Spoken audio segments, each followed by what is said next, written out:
A very good evening and welcome to News Tonight on Rajya Sabha TV. I'm Tina Jha. Let's begin with the day's top stories.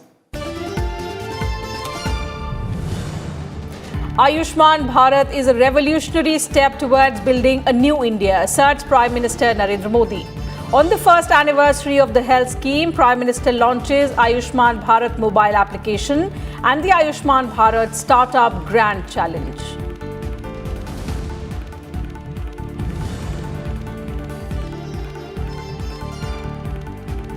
Vice President M. Venkaiah Naidu calls terrorism enemy of humanity, says backers should be isolated. Giving away the Lal Bahadur Shastri National Excellence Awards, the Vice President congratulates Prime Minister Modi for effectively presenting India's vision of peace and development to the world.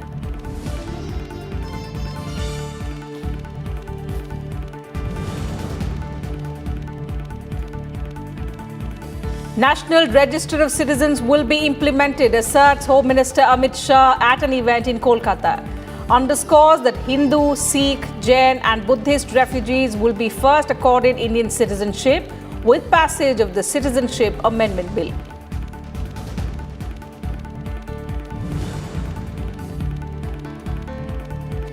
BJP announces alliance with Shiv Sena in Maharashtra, names 125 candidates for assembly polls and drops 12 MLAs. Chief Minister Devendra Fadnavis to contest election from Nagpur Southwest seat, Party State Chief Chandrakant Patil from Kothur in Pune.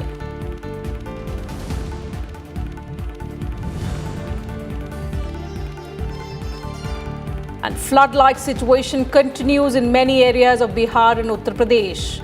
NDRF teams deployed for relief in Bihar. Centre assures all possible help to the state. Rajya Sabha MP Rakesh Sinha donates a month's salary to Bihar Chief Minister Relief Fund.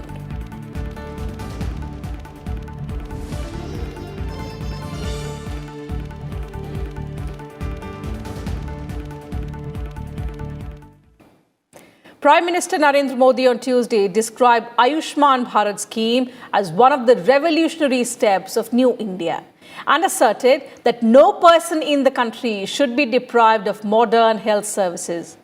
He said the scheme is not only playing an important role in saving the lives of ordinary people, but it is also a symbol of the collective resolve and strength of 130 crore people of the country. He was addressing the valedictory function of Arogya Manthan, an event organized to mark the completion of 1 year of Ayushman Bharat in New Delhi.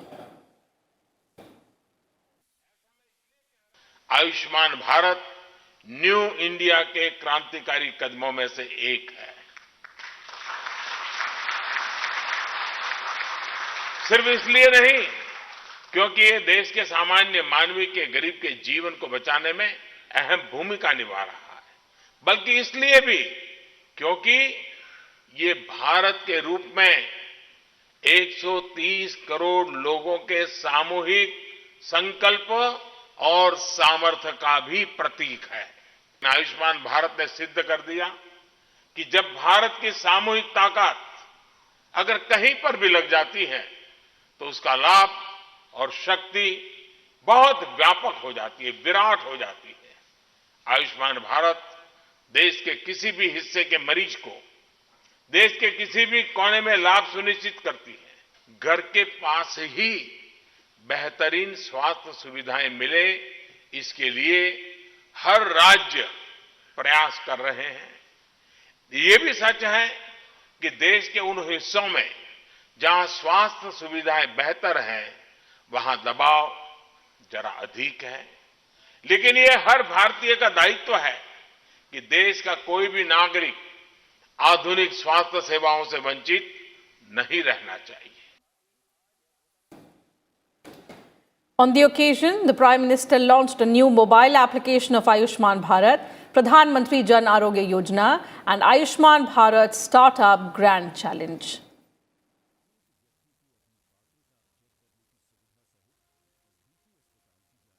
Bharat में health care को लेकर जिस प्रकार holistic approach के साथ काम हो रहा है, जिस स्केल पर काम हो रहा है, और दुनिया के लिए एक अजूबा है, हैरान है दुनिया।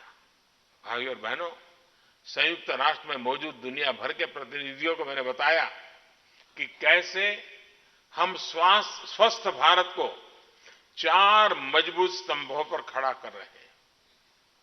पहला, प्रिवेंटिव हेल्थ केयर, दूसरा एफोर्डेबल हेल्थ केयर, तीसरा सप्लाई साइड का सुधार और चौथा राष्ट्रीय पोषण अभियान जैसे मिशन मोड इंटरवेंशंस का है। आयुष्मान भारत से देश में स्वास्थ्य सेवाओं की डिमांड से बढ़ोतरी हो रही है। अब वो गरीब मरीज भी अस्पताल पहुंच रहा है जो कभी इलाज के बारे में सोचता तक नहीं था।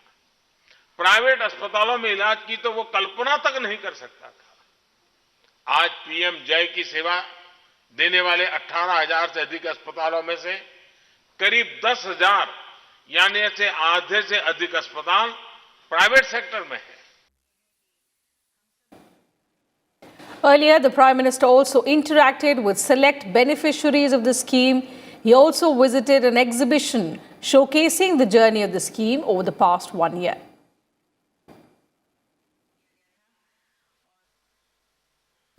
Vice President M. Venkaiah Naidu said that the recent session of the United Nations General Assembly presented a clear choice between peaceful coexistence and pursuit of conflict bordering on perversion.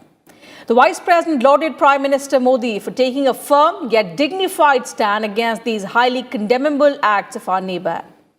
The Vice President added that at the ongoing 74th UNGA session, India effectively unveiled its vision for peace and development for humanity, in contrast to the mindset that believes in violence, terrorism and warmongering for short-sighted vested interests.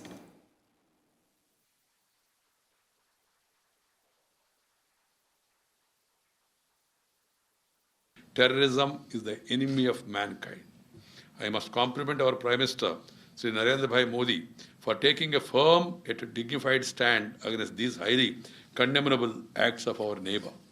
I am also glad that India effectively unveiled its vision for peace and development for humanity at the ongoing 74th UN General Assembly session, in contrast to the mindset that believes in violence, terrorism and warmongering for short-sighted vested interests. Pointing out that India, since time immemorial, has always embraced the values of peace, tolerance, brotherhood and harmony, the Vice President said that India has handled the recent escalation of tensions with remarkable restraint, grace and poise. He also added that the tallest leaders of the nation, Lal Bahadur Shastri, firmly believed that peace was the first step to prosperity. The Vice President was addressing a gathering after presenting the 20th Lal Bahadur Shastri National Award for Excellence 2019 to plant scientist Dr. Manju Sharma on Tuesday. Today, decades later, as we strive to bring peace and prosperity to the subcontinent, Shastriji's words serve as a guiding light. It tells us that a subcontinent at peace benefits all, and the constant strife, hostility, conflict and terror drags us all down. Since the times immemorial, India has always embraced the value of peace, tolerance, brotherhood and harmony. We have continued to firmly adhere to these values in spite of grave provocations from our neighbor, who unabashedly aids and abets terrorism. India has handled the escalation of tensions with remarkable restraint, grace and poise. Home Minister Amit Shah said on Tuesday that NRC is a must for national security and will be implemented. But he made it clear that Hindu, Sikh, Jain and Buddhist refugees will be accorded Indian citizenship beforehand with the passage of the Citizenship Amendment Bill. Addressing a BJP seminar on the National Register of Citizens in Kolkata, Amit Shah accused West Bengal Chief Minister Mamata Banerjee and her party, the Trinamool Congress, of misleading the people on the issue of NRC. Shah said that by repealing Article 370 of the Constitution in Jammu and Kashmir, Prime Minister Modi has fulfilled the dream of the son of the soil of Bengal, Shyama Prasad Mukherjee, who fought for the integration of Kashmir.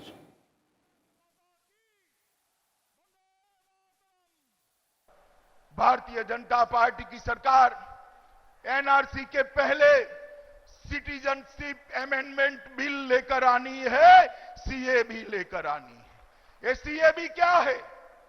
ये CA का मतलब है भारत के अंदर जितने भी हिंदू, सिख, जैन, बौद्ध, Christian जितने भी हिंदू शरणार्थी आए हैं, वो सभी के सभी को भारत की नागरिकता प्रदान कर दी जाएगी हमेशा के लिए। Defence Minister Rajnath Singh said on Tuesday that the International Money Laundering Watchdog Financial Action Task Force can anytime blacklist Pakistan for terror financing. In August, the Asia-Pacific group of the FATF had put Pakistan in a terror blacklist for its failure to curb funneling of funds to groups responsible for attacks in India.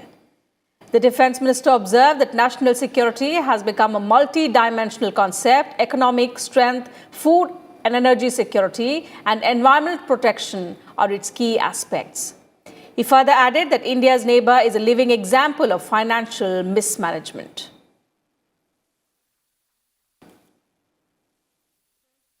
Excessive militarisation और साथ ही साथ wrong policies पर focus करने से ऐसी situation वहां पर पैदा हो गई है कि उनके प्रधानमंत्री को ग्लोबल इवेंट्स तक जाने के लिए भी विमान तक की व्यवस्था करनी पड़ती है, नहीं हो पाती है।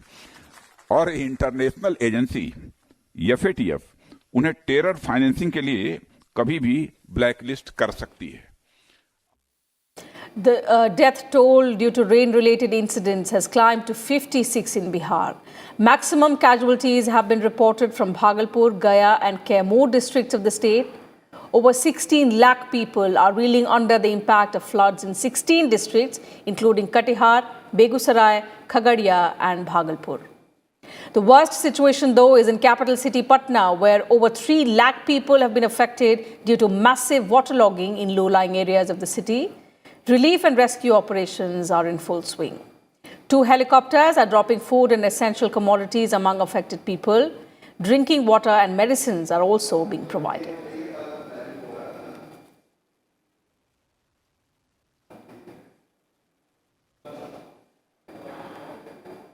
The National Crisis Management Committee, headed by Cabinet Secretary Rajiv Gauba, on Tuesday reviewed the flood situation in the state of Bihar, where 16 districts have been affected by the deluge. The centre has dispatched 20 teams of the NDRF and pressed into service Indian Air Force helicopters to help the flood-hit people in the state. 6 of the teams were deployed in capital Patna, which has witnessed very heavy rains and waterlogging over the past 4 days. 2 helicopters of the Indian Air Force were also deployed in rescue and relief operations. The Bihar government has informed the NCMCA that due to extremely heavy rainfall in the state, along with high levels of water in the rivers, there has been flooding in as many as 16 districts. Extensive evacuation, rescue and relief efforts have been undertaken by the state government machinery, in which all assistance has been rendered by the NDRF and other central agencies.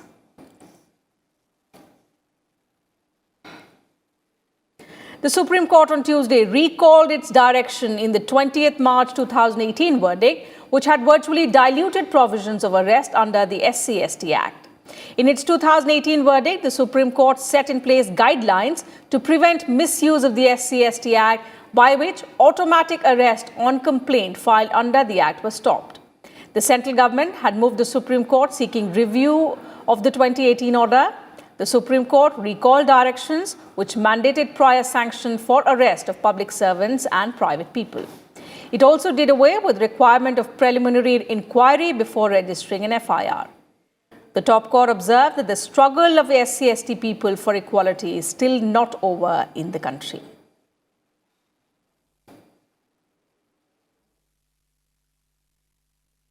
And on the occasion of the 70th National Day of China, a personnel meeting between senior military officials of India and China was held at Nathula Pass in Sikkim on Tuesday.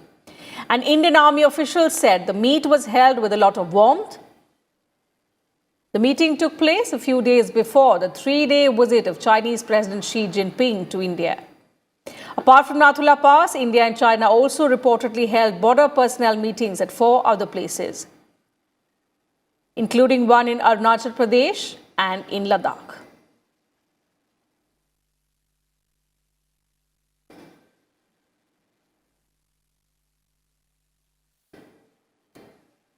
Time for a very short break, but news and updates will continue on the other side. Do stay with us.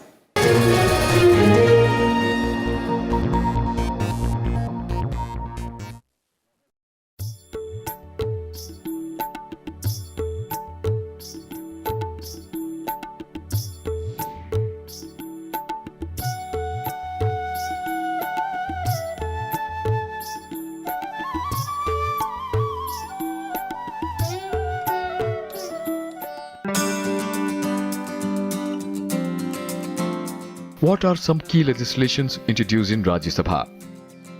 Some of the key legislations introduced in Rajya Sabha are the Hindu Marriage and Divorce Bill 1952, the Hindu Succession Bill 1954, the Medical Termination of Pregnancy Bill 1969.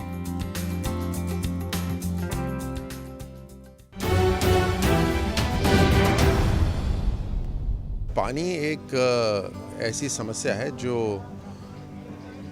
न केवल हमारे देश की बल्कि पूरी दुनिया की एक समस्या है। क्लाइमेट बदलता जा रहा है और पानी का सही इस्तेमाल, उसका संरक्षण करके उसकी बचत करें, ये निहायत ही ज़रूरी है। इसमें जन भागीदारी होगी तभी ये एक मूवमेंट संभव हो पाएगा।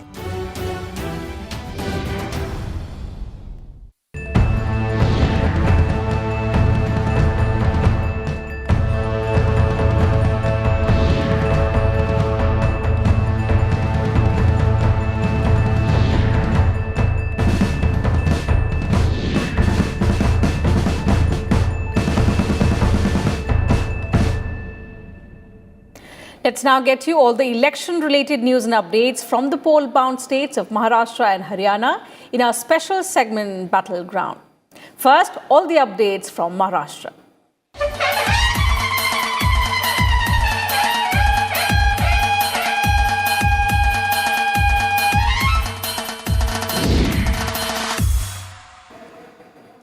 The BJP on Tuesday announced the names of 125 candidates for the upcoming assembly polls in Maharashtra. The party will contest the polls with its allies Shiv Sena and some smaller parties. Chief Minister Devendra Fadnavis will contest the polls from Nagpur Southwest seat. On Monday, BJP and Shiv Sena had announced that they had reached a seat-sharing agreement. The Maharashtra Assembly elections will be held on 21st October along with Haryana, following which results will be declared on 24th October.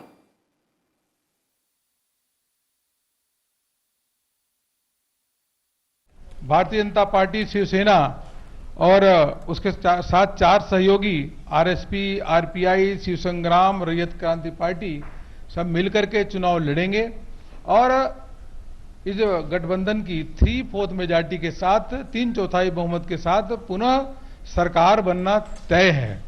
Shivendra Singh, Shri Shivendra Singh ji Bhosle, यह छत्रपति शिवाजी महाराज के वंशज हैं। उसके साथ ही श्रीमती मुक्ता तिलक, जो लोकमान्य गंगाधर तिलक के घराने की बहू हैं, वह कस्बा पेठ विधानसभा से भारतीय जनता पार्टी के प्रत्याशी होंगी। The battle for Maharashtra promises to be interesting this time. On the one hand, there is Chief Minister Devendra Fadnavis, who is confident of winning the state for the BJP for the second consecutive time. And on the other side is the Congress-NCP combine that is trying to present a strong challenge to the ruling combine.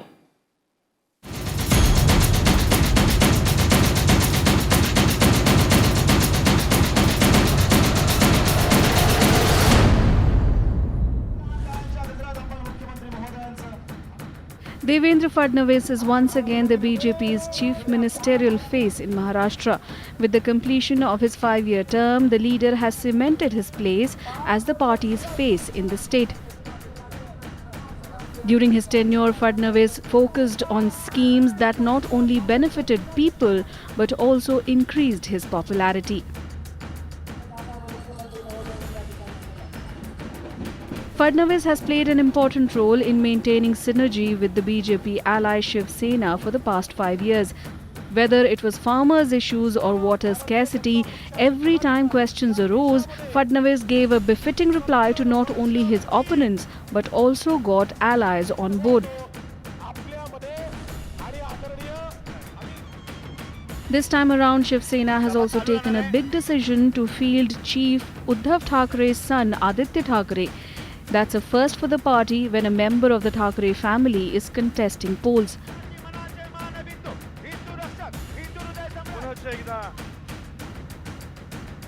The Congress NCP combine also has several faces. Ashok Chavan, Sanjay Nirupam, Sharad Pawar and Praful Patel all have a hold on the politics of the state.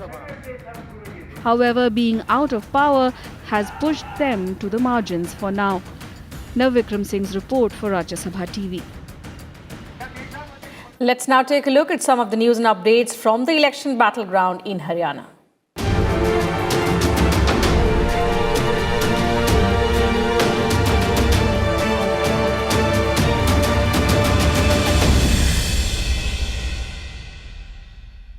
Haryana Chief Minister Manohar Lal Khattar filed his nomination papers at the State Election Commission office on Tuesday. He was accompanied by Uttar Pradesh Chief Minister Yogi Adityanath and several other BJP leaders as he submitted his papers. The BJP, remember, had announced a list of 78 candidates for the state polls on Monday. The party has given tickets to a number of noted sportspersons as well this time. And they include wrestler Babita Phogat, former Indian hockey captain Sandeep Singh and Olympic medalist Yogeshwar Dutt. 31 candidates had filed nomination papers from 26 assembly constituencies on Monday. The nomination process began on 27 September and will continue till 4th October. However, papers cannot be filed on 2nd October as it is a public holiday.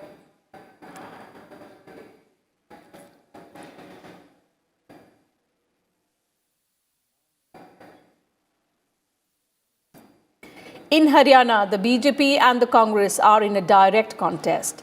While the BJP is planning to lay siege on Congress strongholds, the Congress is ready to field strong candidates against the BJP.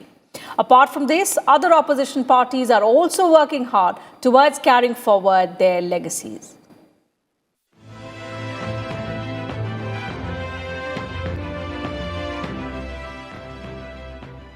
The BJP is contesting the assembly elections in Haryana under the leadership of Chief Minister Manohar Lal Khattar. Ever since Khattar took over the reins in the state, there have been several occasions when questions have arisen over his leadership. However, not only has Khattar silenced all his detractors in the state, he has also gained the confidence of the party's national leadership. एक leader के तौर पर वो emerge हुए हैं। उन्होंने system को पारदर्शी बनाया है। जो एक वंशवाद की राजनीति चली आ रही थी या जो एक सोर्स सिफारिश और तमाम जो तौर तरीके अपनाए जाते थे, वो जो चीजें थी वो किसी हद तक इनके शासनकाल में खत्म हुई हैं। तो इसका श्रेय तो कम से कम मनोहर लाल को दिया ही जाएगा। On the other hand, the Congress is still nursing its wounds from the 2019 Lok Sabha polls defeat. All of its leaders from the state lost poorly, so it will be looking to gain some ground in the upcoming elections. With this in mind, Congress has handed over responsibility of the polls to former Chief Minister Bhupinder Singh Hooda and Kumari Selja. ये जो present government ये एक non Jat को mobilise किए काफी अच्छे तरीके से और उनका बेनिफिट इनको हासिल है, बट अभी जो INLD का जो स्प्लिट हुआ है उसका बेनिफिट भी इनको मिलने वाला है। Keeping political parties aside, Haryana has mostly been commanded by a few families. Chaudhry Devi Lal, Bansi Lal and Bhajan Lal. These are names that evoke a strong sentiment in the state, but today their heirs are having a tough time taking forward their political legacy. Haryana has a total of 90 assembly seats and the BJP has set a target of winning more than 75 of those seats this time. The party has also announced candidates for most of them, even as the opposition is still brainstorming on the names of its candidates. Ravindra Singh Shoran's report, Rajya Sabha TV.